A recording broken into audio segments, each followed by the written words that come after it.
The box at the DC headquarters, where preparations are underway to launch a spacecraft. The mission involves sending scientists to space to conduct further experiments on the injected spiders. In the next scene, we see our protagonist, Marcy Iyer, a young scientific reporter who covers stories about aliens and other peculiar subjects for her newspaper. While on campus, she meets a so-called UFO-obsessed couple who claim to be aliens. They express discomfort about their lives here and insist they need to return to their planet, Mars. Marcy obviously doesn't believe them and starts asking several absurd questions. She also shows them a photo of a secret military facility in the desert and asks if that's where they landed. Upon viewing it closely, the husband is shocked and starts speaking in Russian. He then begins shouting in panic that he doesn't want to go back there. Sounds like these guys' real homeworld is Reddit. Confused by the couple's claims, Marcy reports them to her editor. She believes they might have something interesting to tell, which they can cover for their newspaper. However, the editor dismisses them as frauds and sends them away. He then suggests Marcy cover the news about the recently launched spacecraft and the experiments on board. However, she feels the story is unimportant, as she doesn't understand why the government would want to experiment with space. How does this character not think that's important? Defying her editor's orders, Marcy then sets out with her friends Slick and Jack to investigate the secret facility in the desert. She believes there is something significant there, especially after seeing the couple's fearful reactions and the presence of electric fences surrounding the area. Meanwhile, aboard the spacecraft, scientists are injecting something into a spider when their spaceship suddenly gets caught in a solar eclipse. Soon after, all the systems begin to fail, terrifying the astronauts. One of them switches the engine to automatic and runs for his life. The spacecraft then crashes near the facility where Marcy and her friends are investigating. This terrifies them for a bit, but then they get curious and head towards the crash site. They soon come across the corpses of the crew members, with their bodies horribly disfigured and their skin damaged by some unknown infection. They also see an astronaut with half of his face distorted, but still breathing. The trio tries their best to help him, but to no avail. Suddenly, they discover that the captain of the spacecraft is still alive, but before they can help him, government officials and scientists arrive at the site. This prompts the three friends to quickly hide in a nearby mini cargo. During this time, they witness a spider crawling out of nowhere and laying an egg on the captain's body. It then vanishes out of sight, leaving the trio puzzled. Meanwhile, Gray, the person in charge of the project, along with his assistant, Agent Murphy, enter the spacecraft. The first thing he does is kill one of the scientists, who insists that the surviving captain must be taken to the hospital, not to the lab. As all of this is happening, Murphy accidentally crushes the spider with his boots. He looks at its deformed corpse and decides to take it for research. They then blow up the spacecraft with a bomb to eliminate any evidence. In the next scene, the soldiers unknowingly load the dead bodies in the same truck where Marcy, Slick, and Jake are hiding. The entire convoy then heads to an underground lab facility. Upon arriving, the soldiers get busy unloading the bodies, while Marcy and her friends escape and hide nearby. They closely watch as the surviving captain is taken inside a lab. The three friends then sneak into a room and become shocked by what they see there. The room contains not only human samples, but also many caged aliens. They discover biohazard labels around, and a person's head preserved in a jar. Marcy realizes that if this news gets out, it will cause widespread panic. So, the trio begins taking pictures of everything.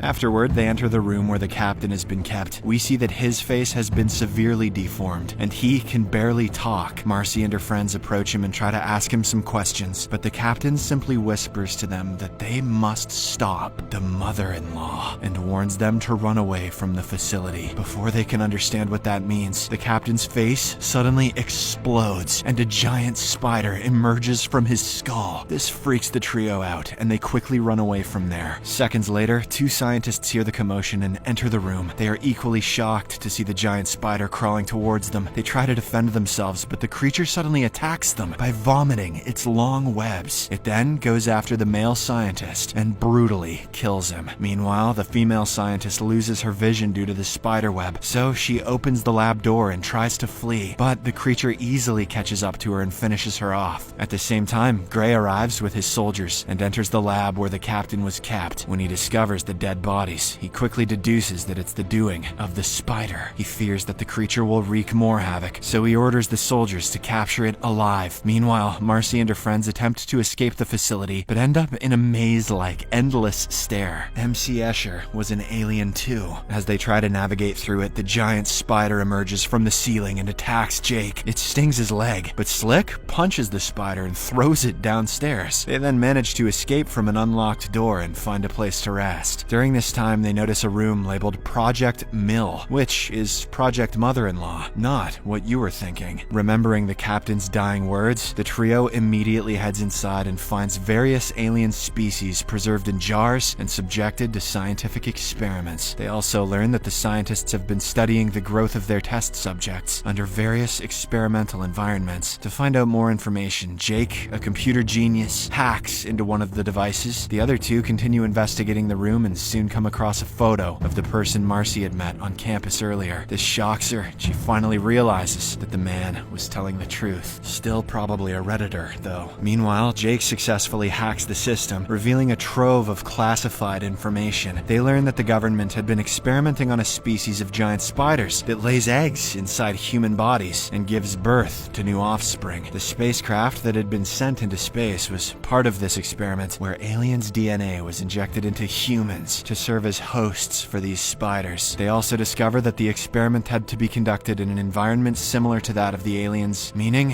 it could only be done in space. That should mean that it can only be done on their homeworld, but we'll let it ride. This movie is dumb as hell. Additionally, they uncover another shocking piece of information. If this spider bites anyone, there is no chance of survival and no known cure. In other words, the mortality rate is 100%. This terrifies the group, especially since Jake has been bitten and his wound is starting to bulge and spread. Realizing that he may die soon, Jake starts to panic and grabs a dissecting instrument. He then storms out of the room to kill the venomous spider for good. But sadly, due to his sudden movement, the infection quickly spreads throughout his body. Marcy and Slick chase after him, only to find a trail of blood spread all over the stairs in the corridor. When they see a pool of blood with Jake's glasses and the dissecting instrument, they realize that he is no more. Overcome with grief and fear, Marcy and Slick decide to escape using the elevator, but without an access card, it stops midway. They then take the stairs and eventually reach a door. Just as they open it, they come face to face with the giant spider again. Terrified, the duo steps backward, only to fall into a hollow shaft below. They are now trapped in a massive spider's nest filled with endless tangles of web. The aggressive spider, spreading its alien tentacles, then crawls downwards to attack them. Marcy manages to untangle herself in the nick of time and proceeds to save her friend. However, Slick appears to be stuck real bad, and there's no way he can be freed. Realizing that he's not living up to his name and that he won't make it, he urges her to run for her life. Marcy doesn't want to leave him behind, but she doesn't have any choice either. Therefore, she reluctantly obliges and flees from there with tears in her eyes. In the next scene, we see soldiers trying to find the creature, but it is stealthily killing them one by one, just morbid hard. Amidst the chaos, Agent Murphy sees Marcy and stops her. He asks who she is and what she is doing in a restricted area, but Marcy doesn't respond to any of his questions and instead starts running away. Murphy pursues her until he catches up, and they engage in a fierce fight. During the struggle, both of them fall into a pool of sauna water. This is when the large spider appears and grabs Murphy by its claws. It is just about to finish him off, but Marcy grabs a nearby rod and stabs it in the eyes. The creature screams in pain.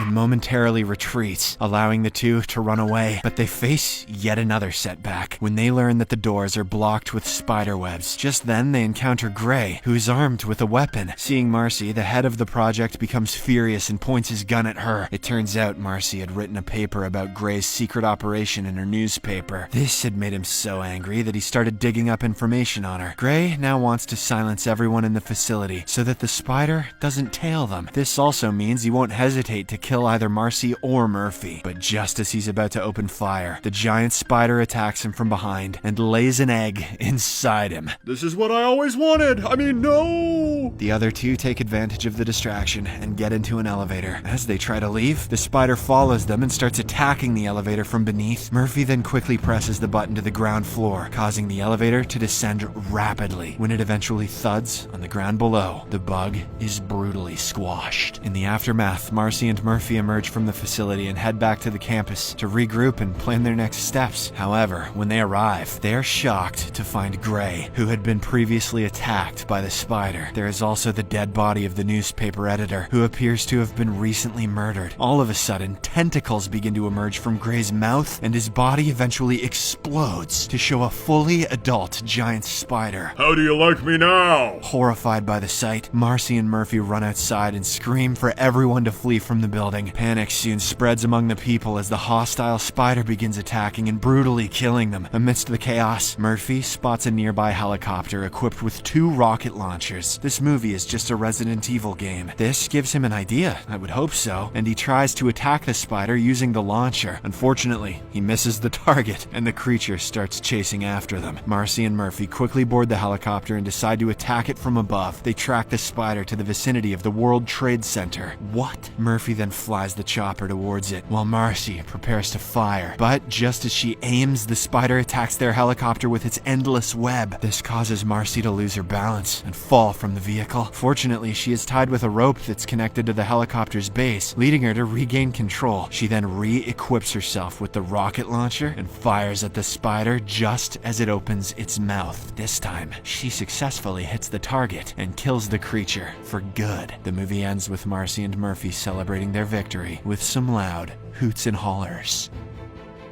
Subscribe for more videos like this, turn on notifications, and leave a like to help the channel out. Thank you for watching.